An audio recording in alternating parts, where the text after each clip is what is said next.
कालबाह्य पासवर तारीख बदलून विना तिकीट प्रवास करणाऱ्यास कंडक्टरने पकडले. पास दुसऱ्या व्यक्तीच्या नावावर असल्याची माहिती.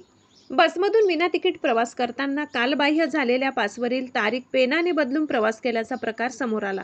कंडक्टरने पास तपासण्याचा प्रयत्न केल्यानंतर संबंधित प्रवासी बसमधून उतरून पळून जाण्याचा प्रयत्न करत असताना देऊळघाट येथील पोलीस चौकीतील कर्मचाऱ्यांनी त्याला पकडून चौकीत आणले.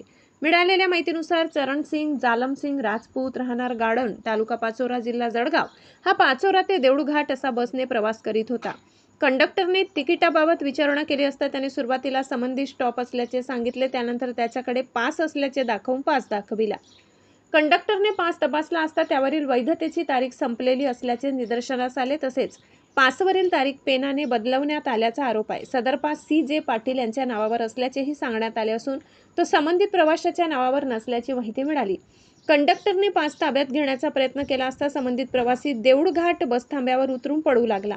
यावेळी देऊळघाट येथील पोलीस चौकीवरील कर्मचाऱ्यांनी त्याचा पाठलाग करून त्याला पकडले आणि चौकीत आणले. या कारवाईत होमगार्ड प्रवीण सुसर, विष्णू साबळे आणि महिला होमगार्ड मीना सुरोशे यांनी सहभाग घेतलाय.